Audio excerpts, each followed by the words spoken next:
He started his business with $20,000 that his wife and his friend helped him raise. He's the first mainline China entrepreneur to be featured on the cover of Forbes magazine. He's the richest man in China and the 18th richest man in the world with an estimated fortune of $29.7 billion. He's Jack Ma, founder of Alibaba.com, and here are his 10 rules for success.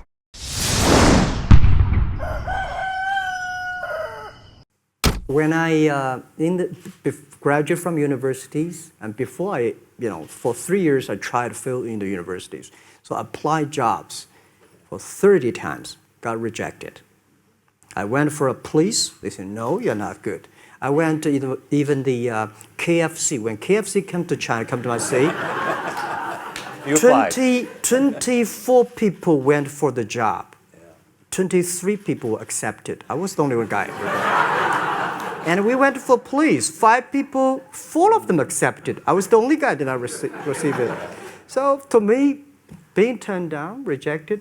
Oh, by the way, I told you that I applied for Harvard for 10 times, rejected. I know I'll be rejected. I just don't want to say that. Yeah, sorry now. 10 times you wrote them and said, I'd like to come to Harvard. Yeah. And then I told myself, someday I should go teach there, baby. We have a secret code for Alibaba success. Just like Open Sesame is the secret code for Alibaba, the secret code for everybody is keep your dream alive, because it might come true someday. This is what the secret code is. What do you think your core competence is? Our code is culture.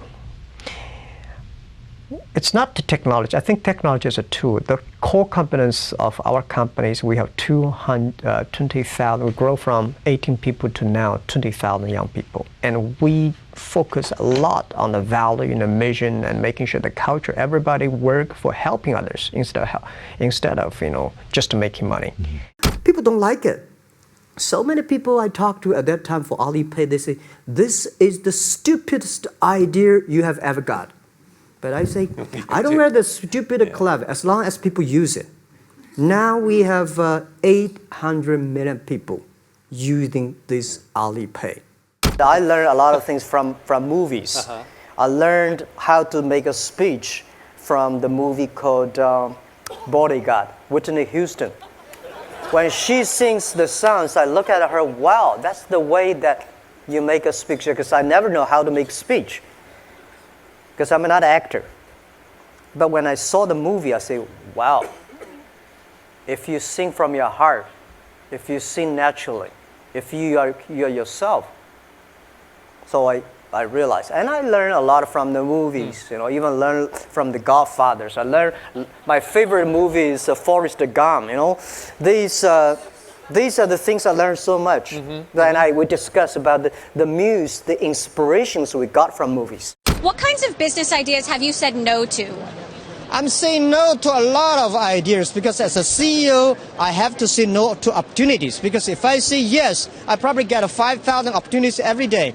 But whether yes or no, everything based on the mission that we're helping doing business easier. If it's on that, we will consider. If somebody come and say, we will, have this deal, will make a lot of money, I'm not interested. Why did you call it Alibaba? Alibaba? Well, when I started, I think internet is global. We should have a global name. And a name that, interesting, like at that time, the best name is Yahoo. Right, so I've been thinking for many days, suddenly thinking Alibaba is a good name. So I happened to be in San Francisco that day.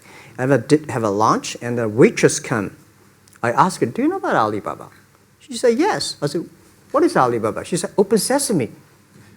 Good. So I went on the street, asked about 10, 20 people. They all know about Alibaba, 40 Thieves, and Open Sesame. And I think this is a good name. And start with A. Whatever you talk about, Alibaba is always top. We believe the co-company different from the Wall Street. We believe customer number 1, employee number 2, shareholder number 3. Customer 1, employee 2, shareholder number 3. Yeah, again, this is my religion. It's the customer that pay us the money. It's the employees that drive the innovation. It's the shareholder, and the shareholder always say, I remember the day before we IPO, and a lot of people say, Jack, can I give us the shares? We were long-term shareholders. But when the crisis came, these guys run as soon as, they ran away. They ran away. My people stayed, customers stayed. And I want to tell the young people, when most people complain, where the opportunity is. People start to complain. Some people complain. People start to change themselves, change to others. Where the opportunity is where the complaints are. Where the trouble, where is the opportunity. And I always believe that. 而今天，我想把大家请过来，跟大家共同探讨以后至少5年、10年我们要做的事情。那么阿里巴巴我们将做成怎么样？我想，从黄页的时候我就提过，黄页所要瞄准的对象不是国内战略，而是国际战略。我们所有的竞争对手不在于中国，而在于美国的硅谷。如果说第一，我们把阿里巴巴定位，就把它作为国际战略。我们不要把它定位是国内战略。第二个呢，我想就是我们要学会硅谷人的一种拼劲。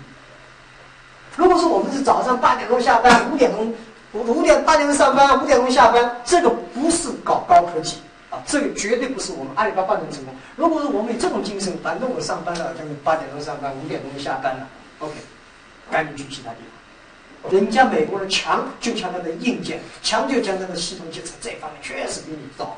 但是玩信息玩软的，中国人的脑袋绝不比你们差。我们在座的所有的人的脑袋绝不比任何人差。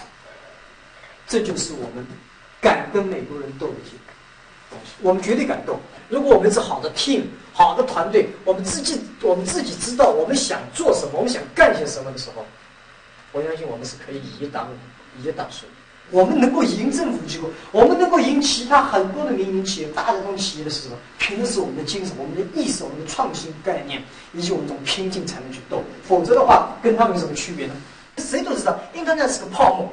我刚才讲的危机感就是 Internet 的泡沫现在越来，什么时候破？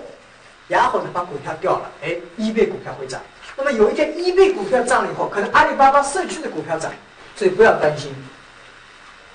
我觉得 Internet 这个梦不会破，这个泡沫不会破。我们为后面的3、5年所付出的代价是非常惨重，只有这样的惨重的代价，才会赢得我们未来的取得的成功。